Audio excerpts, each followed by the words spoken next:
Hey everyone, this is Sakshi Rajput and welcome to Udit pharmacy. आज के इस वीडियो में मैं आपको कुछ अलग अलग एब्रीवेशंस के बारे में बताऊंगी। कुछ मेडिकल फील्ड से जुड़े हुए ऐसे टर्म्स मैं आपको बताऊंगी जिनके बारे में आप जानते तो हैं लेकिन इनडायरेक्टली जानते हैं। अगर आपसे कोई उनकी फुल फॉर्म पूछ ले तो आपको नहीं पता होता, अगर उनका मतलब पूछ ले तो आपको नहीं पता होता, लेकिन आप जानते हैं। तो इन सारे टर्म्स के बारे में अगर आप मेडिकल फील्ड से, अगर आप एज अ फार्मासिस्ट हैं तो आपको पता होना बहुत जरूरी है।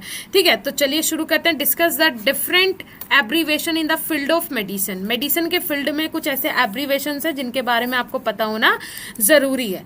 तो जैसे कि अगर मैं बात करूं एमबीबीएस, एमबीबीएस क्या होता है? कोई भी इससे ऐसा नहीं है जो वाकिफ ना हो। एमबीबीएस मतलब डॉक्टर, है ना। अब एमबीबीएस की अगर आपसे फुल फॉर्म कोई पूछने लगे तो एकदम से क्या आपके दिमाग में आता है? अगर आता है तो बहुत अच्छी बात है, अगर आपको पता है तो भी बहुत अच्छी बात है, लेकिन अगर नहीं पता है, the full form of MBBS is a bachelor of medicine and bachelor of surgery. It is the first two medical under graduate degree awarded by medical school and colleges. देखिए, जो ये एमबीबीएस का मतलब है, ये एक डिग्री नहीं है, ये एक साथ दो बैचलर डिग्री है। Bachelor of medicine and bachelor of surgery. Clear हो रहा है? एमबीबीएस मतलब बैचलर ऑफ मेडिसिन एक डिग्री हो गई और दूसरी बैचलर ऑफ सर्जरी दो डिग्री हो गई। एमबीबीएस का मतलब एक साथ आप दो डिग्री कर रहे हैं, इसीलिए बन जाते हैं डॉक्टर। तो क्या आपको ये सारी चीजें पता थी?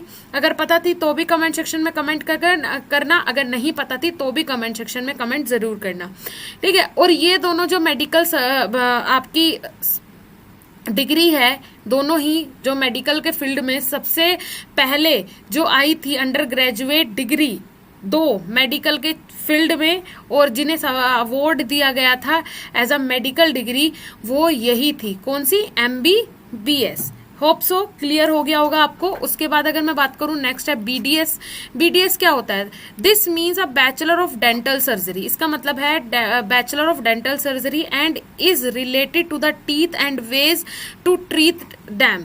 देखिए, डेंटल का मतलब क्या होता है? डेंटिस्ट क्या करते हैं? दांत की जितनी भी बीमारी होती है दांतों की, उन्हें ट्रीट करते हैं। कौन? डेंटिस्ट। ठीक है, अब ये क्या होता है? It is 5 year comprehensive degree program. Comprehensive degree program का मतलब क्या होता है? ये एक स्पेसिफिक टाइप का एग्जामिनेशन है जो कि आपका कौन करते हैं? ग्रेजुएट स्टूडेंट करते हैं। अब ये क्या होता है? It and require 10+2 degree with a science background for admission. Science background से आप होने चाहिए 10+2 में, साइंस साइड आपके पास होना चाहिए। और साथ ही साथ अभी जो लागू कर दिया है, इसमें कंपलसरी कर दिया है कि नीट में आपको, चाहे आप क्वालिफाई करें या ना करें, अपीयर होना बहुत जरूरी है। आपको नीट में बैठना पड़ेगा, नीट के एग्जाम में आपको बैठना पड़ेगा, उसी के बाद आपको बीडीएस में एडमिशन मिलेगा। तो समझ में आया? उसके बाद अगर नेक्स्ट में बात करूं तो यहाँ पे है COPD. What do you mean by COPD? COPD का मतलब होता है chronic obstructive pulmonary disease. Chronic obstructive pulmonary disease अगर आप जानते हैं तो इंडिया में ये बहुत रैपिड और बहुत ज्यादा फैलने वाली बीमारी है सीओपीडी। ठीक है, ये क्या होता है? ये this disease refers to the common type of lungs infection that over time this disorder affect the older section of our population. हमारे यहाँ पे इंडिया में जितनी भी ओल्डर पॉपुलेशन है, मतलब हमारे जो बुजुर्ग हैं, वो लोग ज्यादातर इस बीमारी से ग्रस्त हैं। ठीक है, आपने देखा होगा किसी का कफ बिल्कुल नहीं जाता है, खांसी की प्रॉब्लम सबको ही रहती है, वो इसी कारण रहती है क्योंकि उन्हें किसकी प्रॉब्लम होती है? सीओपीडी की।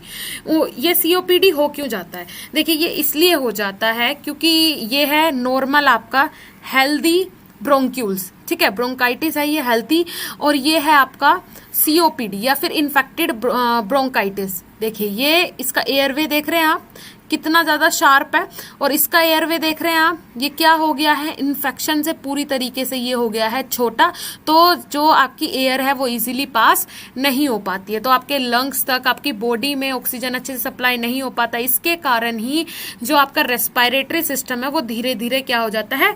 डैमेज हो जाता है। ये क्रोनिक डिसीज है, धीरे धीरे होने वाली डिसीज है, एकदम से होने वाली डिसीज नहीं है।